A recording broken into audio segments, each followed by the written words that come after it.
मुस्लिम तंजीमों की जानिब से वफ़ के काले क़ानून के ख़िलाफ़ एक जानिब सड़कों पर एहतजाज किया जा रहा है तो दूसरी जानिब मुसलमान क़ानून के लड़ाई लड़ रहे हैं। अपोजिशन कायदीन ने बताया है कि पार्लियामेंट में जानबूझकर इस बिल को मंजूर किया गया, जिसके बाद सुप्रीम कोर्ट ने मरकज़ी हुकूमत को झटका दिया है। तो एक लीगल बैटल तो हमारी कंटिन्यू रहेगी, हमारा प्रोटेस्ट भी कंटिन्यू रहेगा।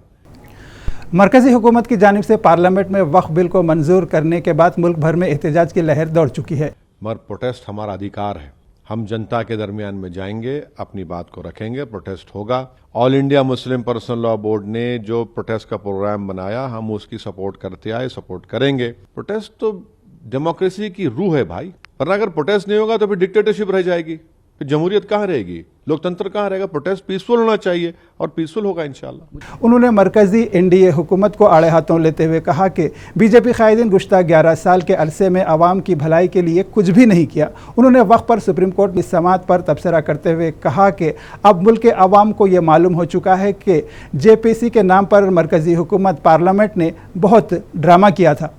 ये तो सरकार की जिम्मेदारी है। सरकार की इस गलत फैसले की वजह से आप टारगेट कर रहे हैं मुसलमानों के ईमान को, मुसलमानों की मस्जिदों को, दरगाहों को, इमाम बाड़ों को। और अब कैसे उम्मीद करेंगे कि कोई गयूर मुसलमान आपके सामने सर झुका देगा, आपके कानून को एक्सेप्ट कर लेगा, जो कॉन्स्टिट्यूशन के खिलाफ है, फ्रीडम ऑफ रिलीजन के खिलाफ है, आर्टिकल 26 का ग्रेव वायलेशन है। उन्होंने मरकजी हुकूमत को कड़ी तनकीदों का निशाना बनाते हुए कहा कि बीजेपी कायदीन अवाम के दरमियान नफरत की सियासत कर रहे हैं। इसके अलावा उन्होंने मगरबी बंगाल मुशीराबाद में पेश आए पुरतशद्दुद वाक़यात पर भी बहुत ही तशवीश का इजहार किया। हिंसा जो हो रही है हम उसका कंडेम करते हैं, मगर सरकार ने यह कानून क्यों लाया? सुप्रीम कोर्ट ने इंटरिम रिलीफ दिया। हमारी पार्टी का और all India Muslim personal law board का ये स्टैंड रहा है कि ये पूरा कानून काला कानून है। कलेक्टर आज भी किसी मुतवल्ली को ऑर्डर दे सकता है कि भैया आप इस तरह का काम करो जो उस मुतवल्ली और उसके वाकिफ के खिलाफ होगा। अगर नहीं सुनेगा तो जेल को जाएगा। तो इसमें ऐसे कई प्रोविजंस है, सेक्शंस हैं जो वक्फ बोर्ड को खत्म कर रहे हैं। ओवैसी तो देश में दंगा कराना चाहता है, और दंगा भी छोटे मोटे लेवल पे नहीं, इस लेवल पे कराना चाहता है कि उसको ये कहने का मौका मिल जाए कि हिंदुस्तान में मुसलमान सेफ नहीं है, अब हमें दूसरा मुल्क दे दो।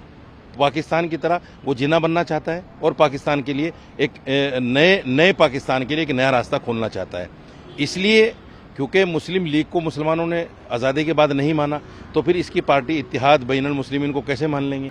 दूसरे ये कुछ लोगों ने ये भी कहना शुरू कर दिया कि हम चैन से नहीं बैठेंगे, हम मुसलमानों को सड़कों पे उतारेंगे। मैं रोज़ाना इस बात को कहता हूँ कि मुसलमानों इस बात को समझो, सड़कों पे आना मुनासिब नहीं है। कोर्ट एक रास्ता है, कोर्ट गए हुए हैं, उस पर सुनवाई चल रही है, जो कुछ होगा सरकार भी मानेगी, हमें मानेगी। सरकार की तरफ से सॉलिसिटर जनरल तुषार मेहता हर बात पे कह रहे हैं कि इसके पास मेरा जवाब नहीं है। इसका मतलब ये है कि वो पूरी तैयारी से नहीं है इसको लेके। और सुप्रीम कोर्ट ने बार बार ऐसे सवाल पूछे कि वक्फ बाय यूज़र क्यों हटाया गया, उसका क्या औचित्य है, उसका भी कोई जवाब नहीं था। कुल मिला के ये दिख रहा है कि सरकार वहाँ से भागती हुई दिख रही है, और सुप्रीम कोर्ट ने जो 3 बड़े मुद्दे हैं उस पर सरकार को घेरा है, और सरकार ने आए बाएं देखते हुए 7 दिन की मोहलत ली है। लेकिन एक बात क्लियर है कि भारतीय जनता पार्टी और मोदी सरकार के पास इन सब चीज़ों का कोई भी बड़ा कारण नहीं है, कोई वजह नहीं है, और सिर्फ एक गलत नीयत से इस कानून को बनाने का काम किया है, जिसका समाजवादी पार्टी शुरुआत से विरोध करती रही है। हमें इसका मुकाबला सड़कों पे नहीं, बल्कि जो रास्ता इख्तियार किया गया है अदालत का, हमें फ़िलहाल अदालत पे भरोसा करना चाहिए। सारे पॉइंट जो हमने पिटीशन में रखे थे, जो हमने पार्लियामेंट में उठाए थे, उसको ज़्यादातर को माननीय उच्चतम न्यायालय ने संज्ञान लिया, कंसीडर किया, और आज जो रिलीफ है वो ये दर्शाती है कि ये कानून कहीं ना कहीं संविधान के खिलाफ बना है।